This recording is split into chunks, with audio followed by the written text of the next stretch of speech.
Gue punya buku baru tahu, dan menurut gue tuh bukunya bagus banget. Jadi kayaknya lu harus baca deh. Mau baca gak? Buku apa? Ini loh. Nih, baca. Ayah Asuh Permata Hati. Iya, ini tuh menurut gue ya ceritanya bener-bener bagus. Banyak nilai kehidupan yang bisa kita petik dari buku ini tentunya. Jadi kayak lu harus baca deh. Yuk baca. Yuk. Tapi kalau misalnya baca doang, sepi gak sih? Kita putar lagu di Spotify ya sih, biar asik. Cocok. Nih, kita sambil dengerin lagunya Sal Priadi, Kita Usahakan Rumah. Kita usahakan rumah itu,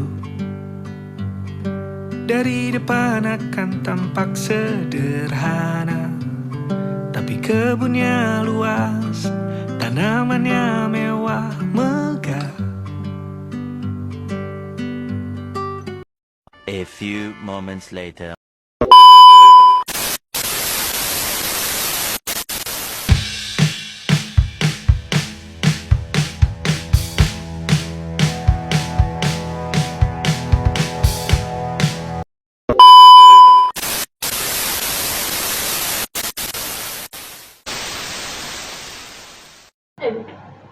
Halo semuanya, selamat datang di podcast kami. Di episode kali ini, kita bakal ngobrol santai tapi tetap berbobot soal sastra Indonesia.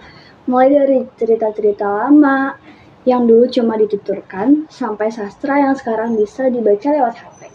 Aku perkenalkan, nama aku Syafira Zara Fadilah, dan aku sudah bersama narasumber aku yang bernama Aisyah. Halo, apa kabar? Halo, kabar baik. Wah, senang banget jujur diajak ke podcast kayak gini, apalagi pembahasan tentang sastra. Dan pastinya kita santai banget nggak sih di sini? Tenang, kita nggak bahas sastra yang bikin pusing kok. Kalau dengar kata sastra, banyak orang langsung kebayang buku tebal dan tulisan seperti sanskreta yang ribet. Padahal nggak selalu kayak gitu ya. Iya, itu sebenarnya stigma orang-orang ya sekarang ya. Padahal sebenarnya sastra itu deket banget loh sama kehidupan kita. Kayak cerita, puisi, lirik lagu. Yang sebelumnya tuh, itu sebenarnya bagian dari sastra juga. Dari dulu manusia ini sebenarnya juga suka bercerita. Nah, dari situ sastra itu dimulai. Berarti sebelum ada buku dan tulisan, sastra udah ada dong? Banget, dulu tuh orang-orang kenal sastra lewat cerita, lisan ya, kayak dongeng, terus pantun, atau cerita rakyat. Nah, biasanya itu diceritakan orang tua ke anak, kayak dari generasi ke generasi aja sih. Selain buat hiburan, ceritanya juga penuh kayak kesan moral dan nilai kehidupan pastinya. Jadi tanpa sadar, orang zaman dulu udah belajar lewat sastra ya, cuma mereka belum tahu lebih jauh aja. Iya, cuman medianya bukan buku kayak sekarang ya, cuman bentuknya itu lebih ke cerita-cerita aja.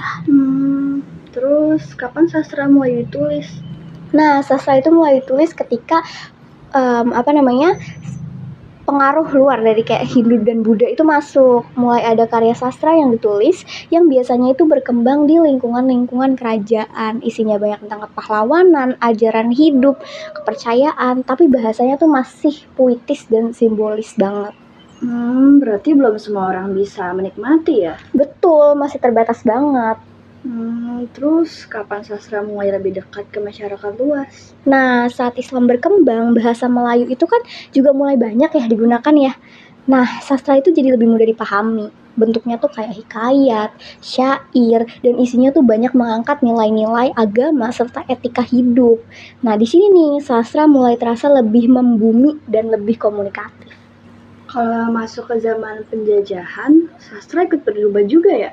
Iya, berubah cukup drastis bahkan. Sastra itu mulai dipakai sebagai sarana kritik sosial. Cerita-cerita tentang konflik adat, pendidikan, dan perubahan cara berpikir mulai banyak muncul. Di sini nih, sastra Indonesia mulai terasa kayak modern. Dan setelah Indonesia merdeka?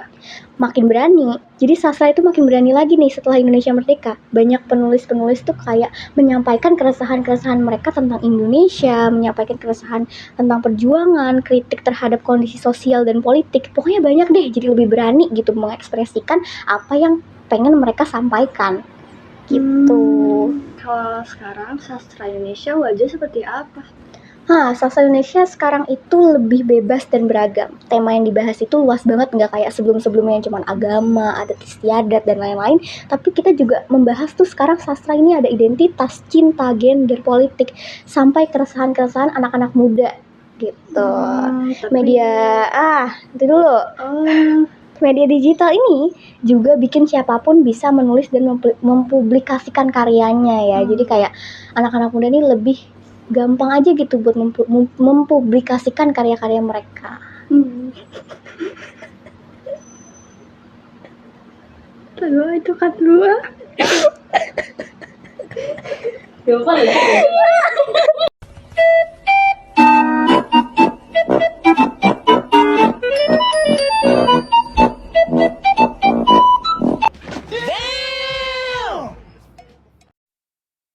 Huh? Huh?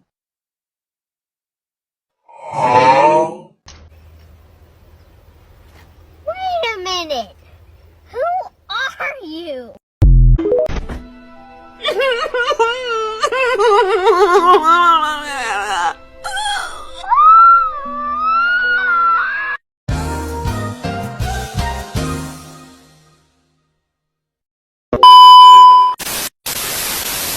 Tapi di balik itu pasti ada aja dong tantangannya. Pasti, mulai dari minat baca yang menurun. Anak-anak muda sekarang kan lebih pengennya apa sih? Main game gitu kan. Jadi sastranya nih kurang gitu. Jadi minat baca mereka turun. Ada juga perdebatan soal sastra populer sama sastra serius. Kayak sastra kan di sini ada yang populer, ada yang benar-benar serius banget. Nah, ini tuh jadi perdebatan sama orang-orang sekitar.